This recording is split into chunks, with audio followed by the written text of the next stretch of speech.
I was forced by my old computer to hack this project into pieces, because somewhere between 30 and 40 minutes into editing a project it starts getting major lag, and that can really screw you over, and progress becomes slow and frustrating. Unfortunately, I got so much footage. There will be a third part that you can basically ignore. It's more like an addendum, not really a part of the project. But let's start with a short recap of what was done in part 1, without all the talking, the bullshit and the stupid mistakes.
All the danger is over.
Still cutting fine.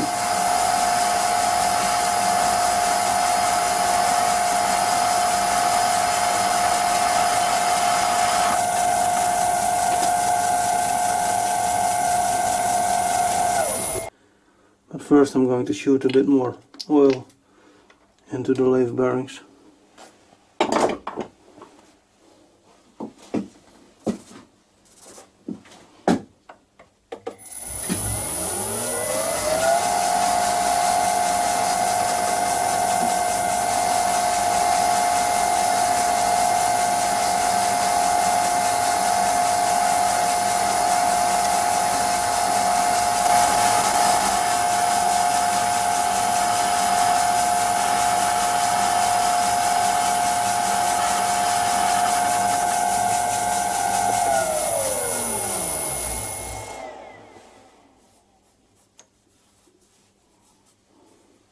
A bit rough, but I don't care. So am I. This really isn't necessary. It might be a habit. It doesn't even look better.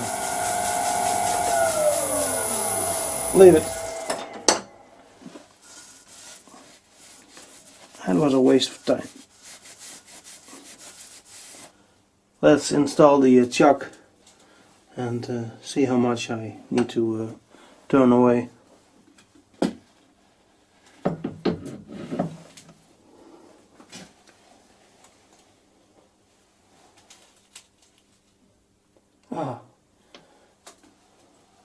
It's stuck on a ridge that sits between the two halves of the chuck.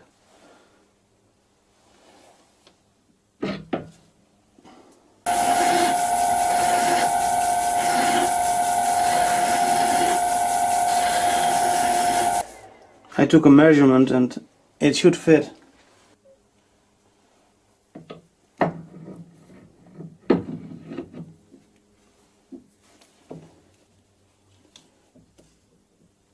No, it really does not fit.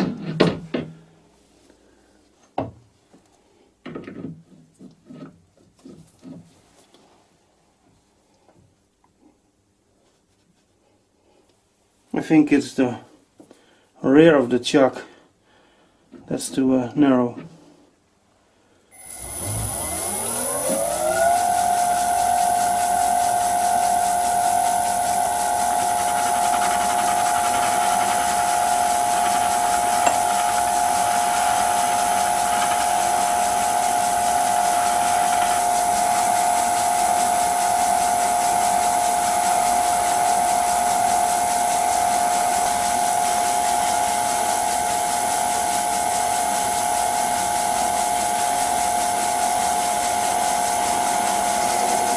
I'm sorry, but the tripod is in my way.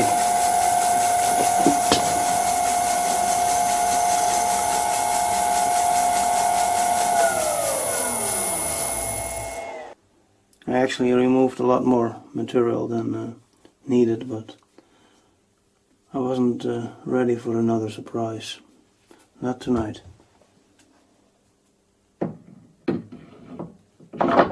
Yeah, there it is.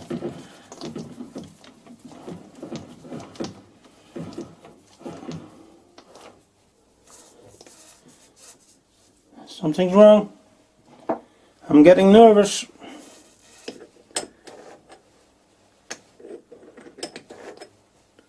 What's it this time? Scheiße! A little bit less than 19.5. And I thought 20 should fit. Maybe it's because the chuck is sitting a bit lower at the front till it is registered against the spindle.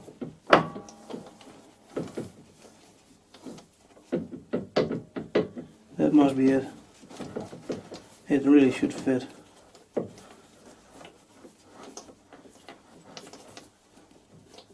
Although it gets tight and it sounds like it is rubbing a bit. But it does go on.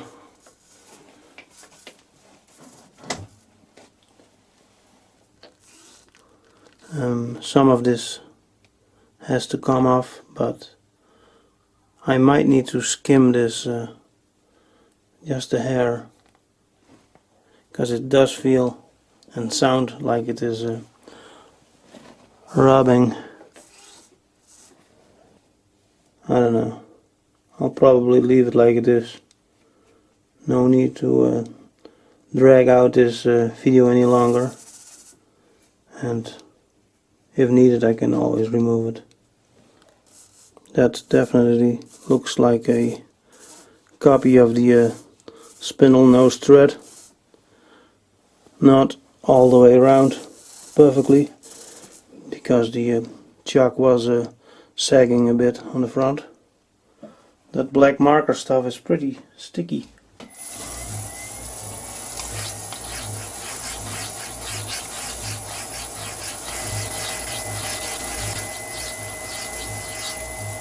Well, I will be doing this for a while because the black stuff is bothering me.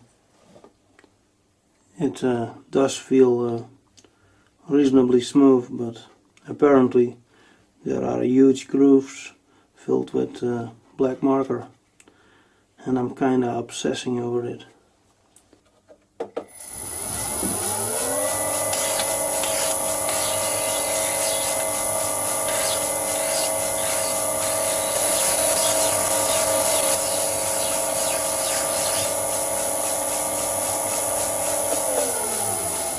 Reversing the motor.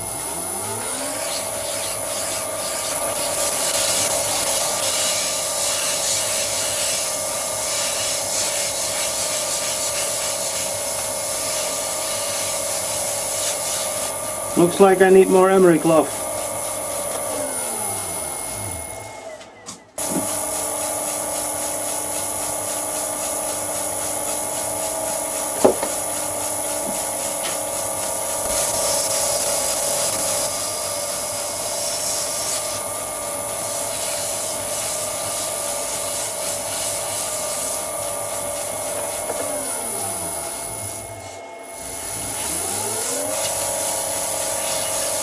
Oh, this is getting ridiculous.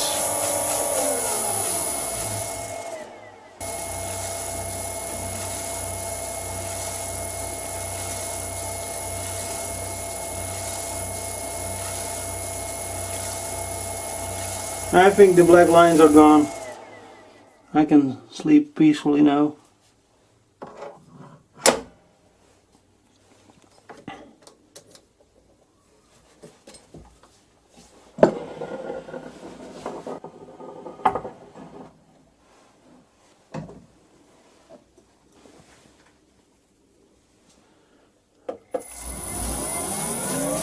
Oops. That runs in the wrong direction.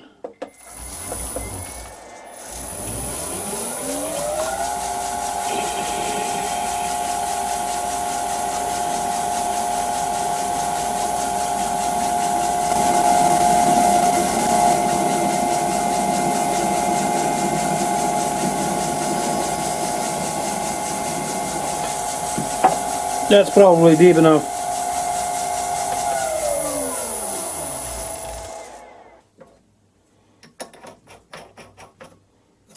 "10mm drill. Bigger drill bits won't fit this old Rheum shock.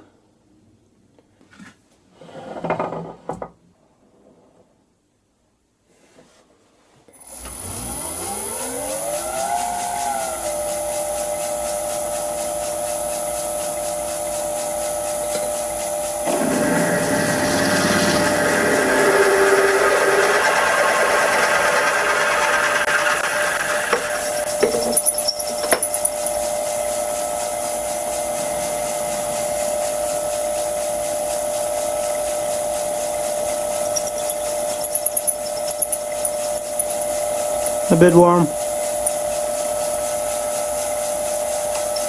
Also a bit wobbly. Well, that's deep enough.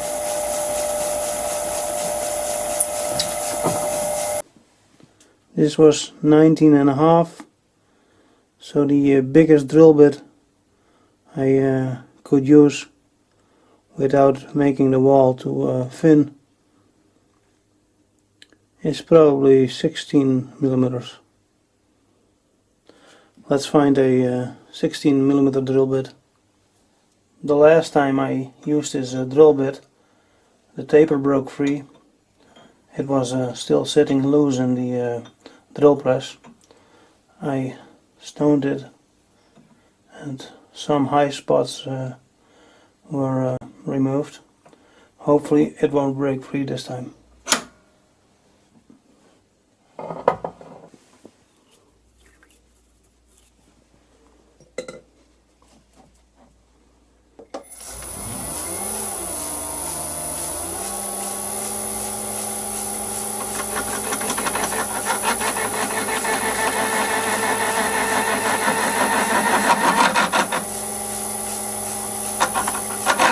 It's already loose. Verdammt! I'm going to try the same drill bit again, because there's a good chance the taper wasn't locked to begin with.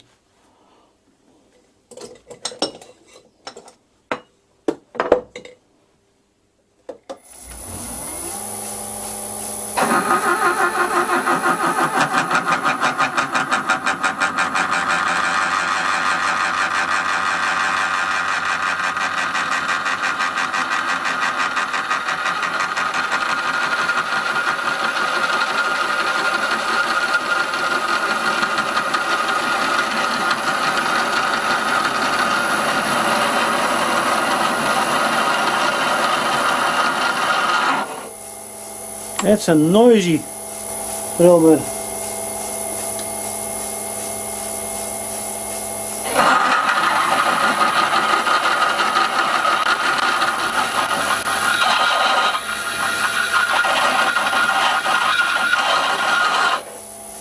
Let's call that deep enough.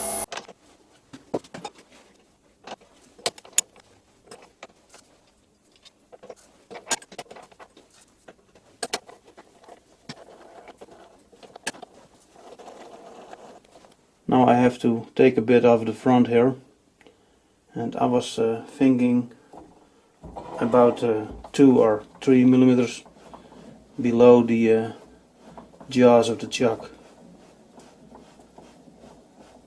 It wouldn't be very useful for very thin washers, but I can always make a second piece that's smaller.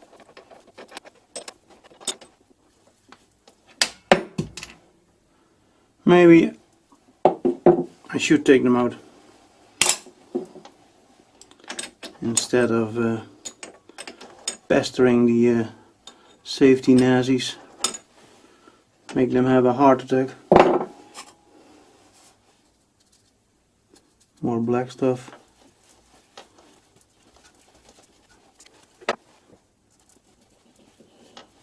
Let's go this far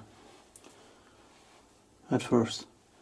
Maybe a bit more needs to come out, but I will measure first with the chuck jaws. A little bit oil for the bearings. The rear bearing uses less oil than the front. Not that that is really important. These are after all total loss bearings.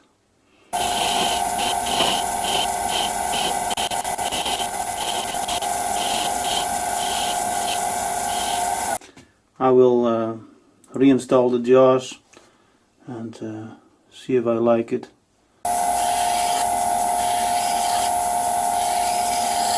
This might be the most useful thing I ever got from Banggood. It's also pretty good at making things flat. And they are probably a lot cheaper than a decent file. Now where is that thingy for chamfering an internal bore? Maybe at the other life.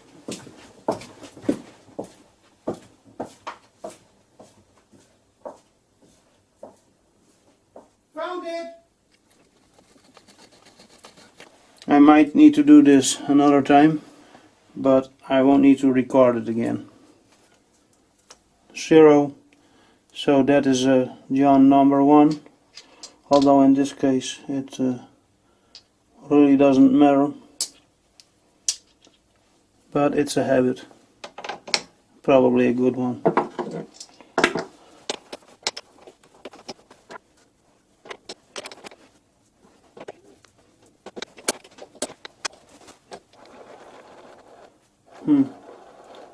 Definitely a bit more needs to come off.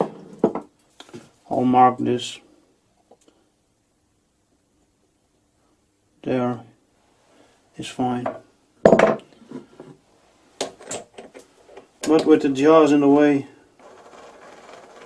you cannot scribe a nice circle.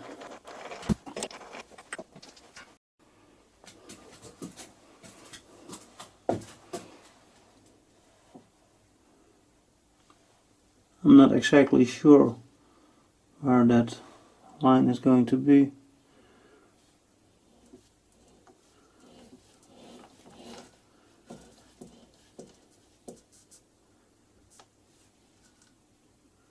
Yep, shouldn't go in reverse. Well, that will work, probably.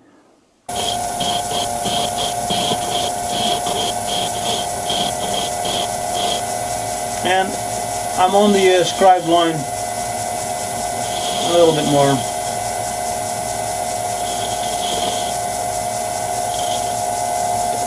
Done.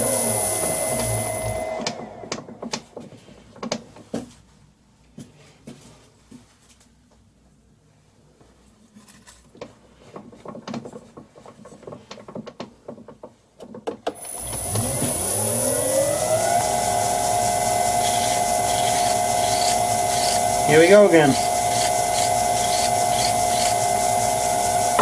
All extra footage that I need to go through and throw away. Let's do the second part as well. Maybe you guys like the reverse angle. I should really buy a proper air gun one day. I actually have one, just not the right size coupling. Let's put back the jaws. You guys probably already have seen that, but I decide. I'm the director here.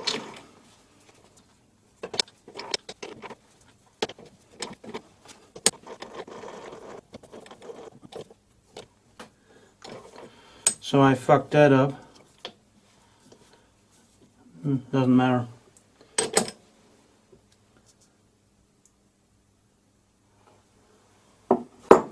Well, it does matter because I have to redo it.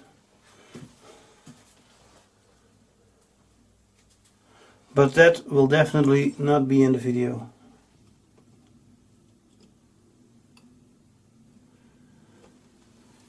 A bit more than 2 millimeters. I think that'll be fine. There is not a lot of wear on these jaws, and if they ever become too worn, it's time for another chuck grinding video. Here's something I can borrow for a while.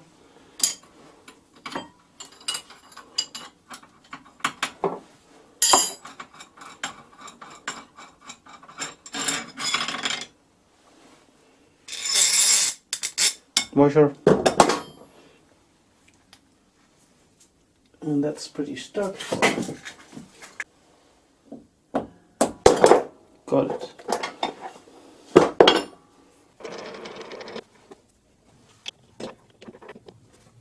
When I made this washer for the drawbar, I made the hole too big. It's 16, it should have been 12 millimeters. 16 would have worked for the Chinese lathe. One day I'll make a new washer, probably using this backstop, and also make a new drawbar.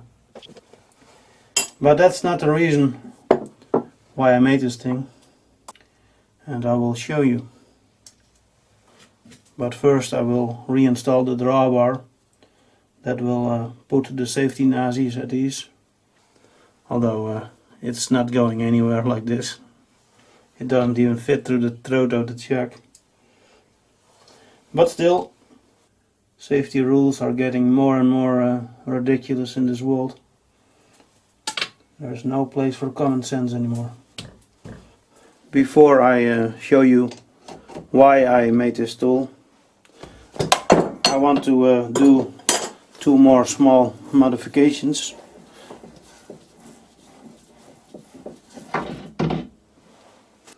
First, a little punch mark to line this up with the spindle thread. That and that should do it. Helps with concentricity, although in most cases precision is optional. Let's take it out.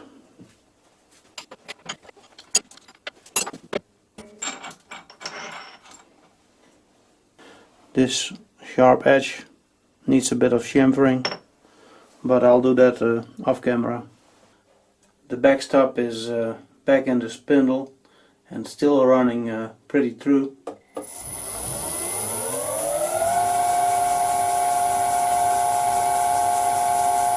As good as you will ever need.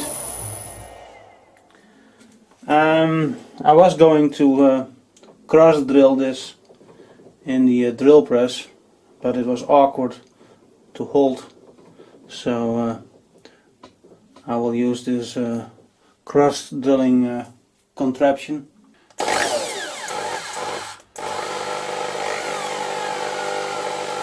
I still have no spindle lock, so let's hope for the best. If I run the drill too fast, it starts to shake violently.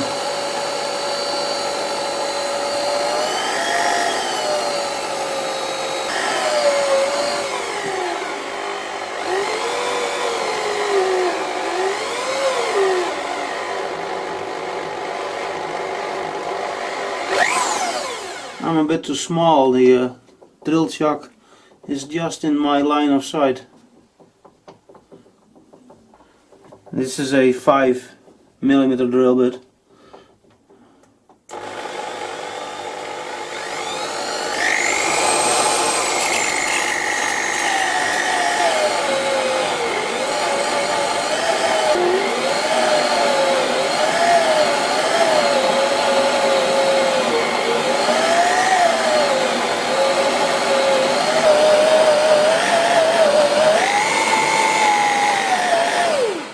I bought this little 10mm spindle from Banggood. It's actually not too bad, and some people have made nice tools using this spindle. One day I will hopefully replace this aluminium block with something that doesn't need a shim, because at the moment it's not exactly on center height, but that doesn't really matter for this. Now the hole here is going to be for a tummy bar. I think I'll make it 10mm.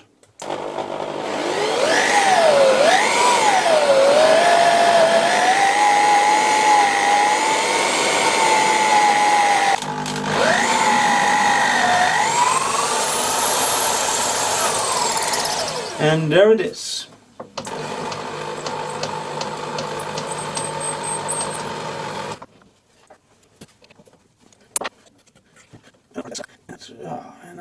Well, damn! That was stupid of me. And back it goes into the chuck.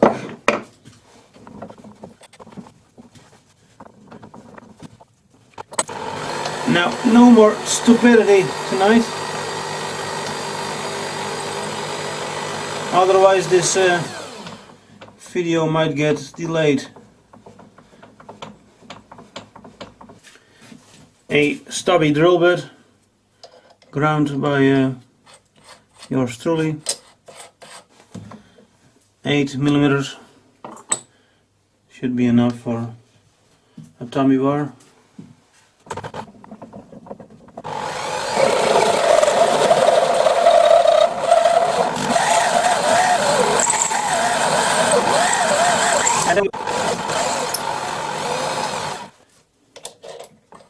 I'll chamfer the hole a little bit with this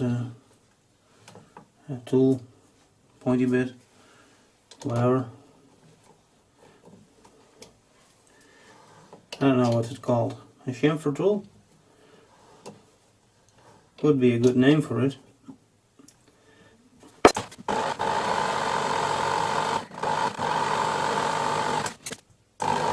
As soon as it starts to cut, I'm going to move the spindle in both directions.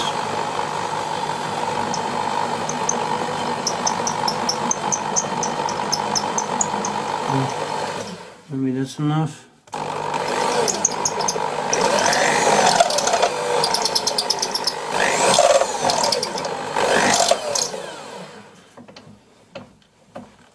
Ah, beautiful. Good enough.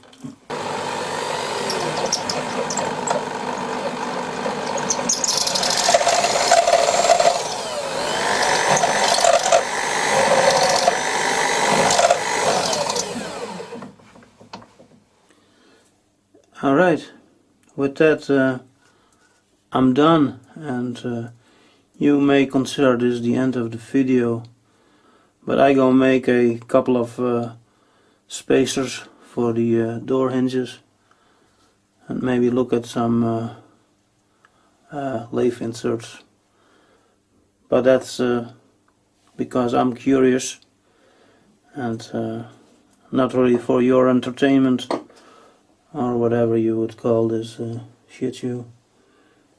Alright, I guess I'll see you next week. Hopefully, maybe, I don't know. We'll see.